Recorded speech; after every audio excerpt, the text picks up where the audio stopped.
Caroline's mother, Margaret, came into the Scotland Tonight studio for her only TV interview of the day. She was joined by her husband, Allan, to reflect on the long and painful wait for justice. Margaret, the killers were sentenced today, and do you get a sense that you and Caroline have had justice? There is a sense of justice. I think a lot of people think, right, well, now it's closure, but I don't see it as closure. I don't think closure is the right word for today. Justice is the right word today. Closure is, I still don't have a daughter, so how can you close off on that? So I think, yeah, justice has been done today. And Allan, you've been with Margaret the whole way. What was your feeling today? I was happy to see them going down today for the length of time that they got. It's been a long time, as I say. And as Allan says, that's been 26 years, 27 years, I beg your pardon. So there's been that search for justice that you've had for 27 years. And you were in the court every day. Give us a sense of what that length of time was, what it was like waiting that long and then being in the court and seeing it finally come to pass. Like years, I think hope is what I had. Hope that they would catch whoever did it, although I had a feeling, I think as most people did, as to who they were, but proving it was a different thing. But that was hard. That was knowing who probably done it, having to see them sometimes, you know, in the passing and knowing what they'd done. It's hard. The only thing I hope I had was that they would catch them. If I didn't have hope, then I didn't have anything. So it's hard to get out your bed and go to work and do the dishes, you know, just normal things with that constantly there.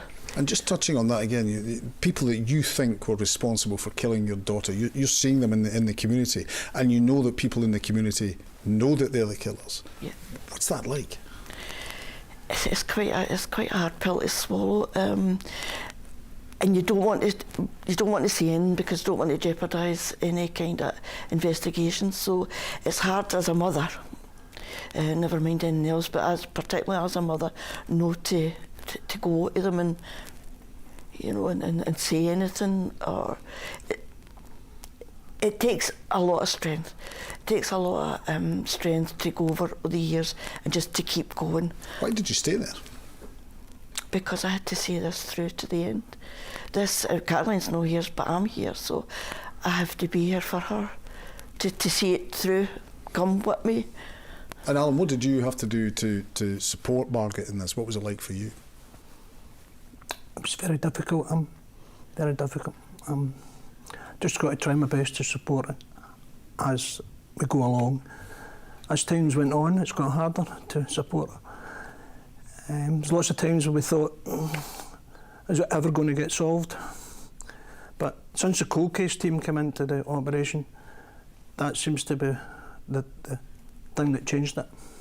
And you were in court for every day, Margaret. What was it like hearing what you were hearing?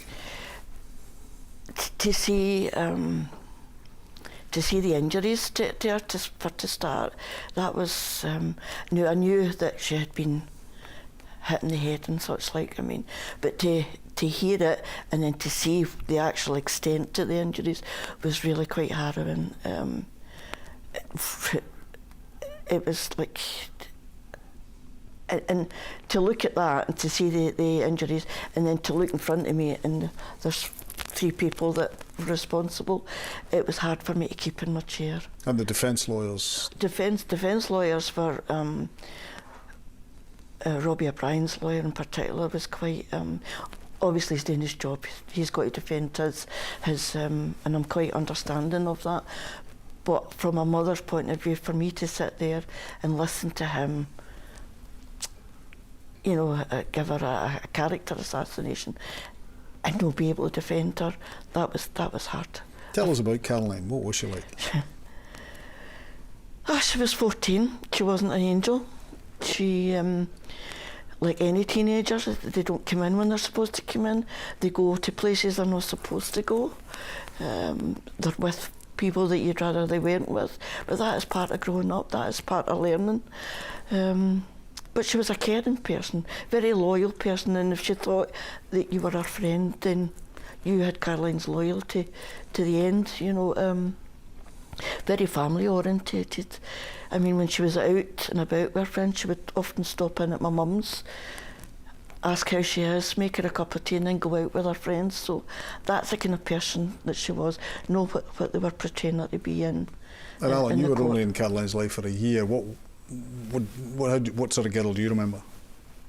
A very fun, happy, go-lucky girl. Yeah, I liked her pretty much from the very start. She's full of life, you know. Basically, that was it.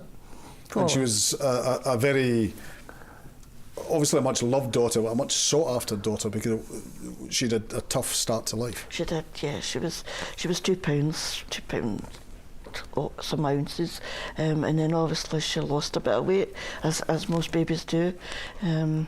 So she was £1.4 So it was quite, to get her past that. I mean, she was quite a healthy kid.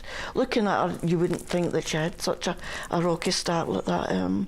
But she was just a lover of life. She always had somewhere to go and somebody to see, you know, that kind of, quite noisy. And that's what I miss. Because for all she was very slight built, you knew she was in the house.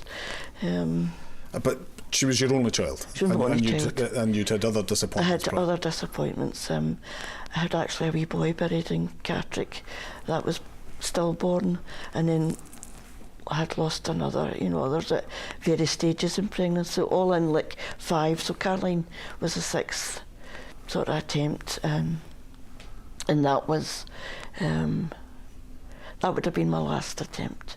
I know, like when I'd lost them, I'd say, right, that's it, I'm never trying again. But once you go over that, you think, right, okay. But this time I knew that it was the last time, and I got her, you know. And had Caroline grown up, she would have been 42 last week. Last week. You feel you've missed out on everything? I mean, they've took Caroline as a body, but they have took away such a great deal from me. Not just Caroline's body. They've took away. I'll never be a grandmother. I'll not see her walking down the aisle. You know, all these things that I go to other folks' children's weddings and christenings, and so there's always that reminder that these are things that I'm never going to have, and that's what they've took. Do you feel this was the result of a re-investigation? Do you feel the original inquiry was flawed? Should have done more? I don't think it was necessarily flawed. I just think they could only deal with what they had at the time. As far as forensics and things, I mean, she was in the water. So that was a... And then there was people that were coming forward now with a new investigation that weren't at the time. And that was due to their chaotic lifestyle, their drug habits, and mainly fear factor. There was fear in the renting at the time, and everybody was told to keep their mouth shut, you know. So if you're 16, 17, 18, you're scared. How do you think of Caroline now? You spoke previously about you dreamt about her a lot. Is that still the same? To me, she's still 14. Because I can't see past her at 14. I mean, she is 14. She thought she was 34, but she was 14. Such a quirky person, you know, just... And forever 14 as far as you're forever 14, yeah. Well, Margaret and Allan, thank you both for sharing your stories with us in Scotland tonight. Really appreciate you coming to join us. Thank you.